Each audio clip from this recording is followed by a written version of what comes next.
He that is perfectly wise is perfectly happy.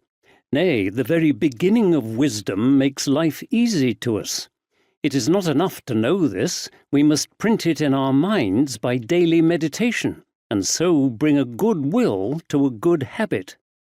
On a happy life, De Vita Beata, Seneca the Younger.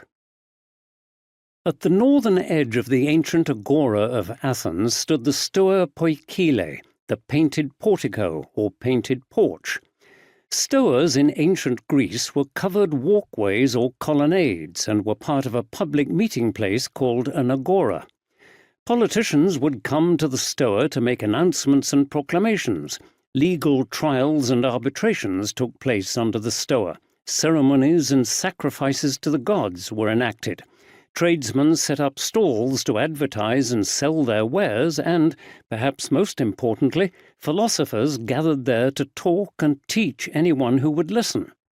The Cynic philosopher Crates of Thebes, 365 to 285 BC, who famously gave away his wealth to live on the streets with the poor of Athens, is thought to have squatted in the Stoa, as it was there he learnt from the philosopher Diogenes, 404 to 323 BC. Crates was known as the door-opener on account of his popularity, as it was said that he could knock on the door of any dwelling in Athens and he would be warmly welcomed inside. The Greek historian Plutarch, AD 46 to 119, describes Crates as displaying an indomitably cheerful disposition and living every day as if he were at a festival. Much revered for this wisdom and calmness of mind, Crates was often called upon to arbitrate arguments and disputes and to bring about reconciliations with his soothing rhetoric and gentle judgment. Perhaps Crates' greatest contribution to history, however, was as the teacher of Zeno of Citium, 334 to 262 BC, the founder of the Stoic school of philosophy.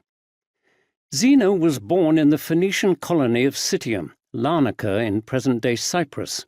There is some dispute over his ancestry, as although Citium had been an outpost of the Phoenician Empire since the 12th century BC and had periods of both Egyptian and Persian rule, it had a large Greek population dating back to around 1100 BC, the aftermath of the Trojan War.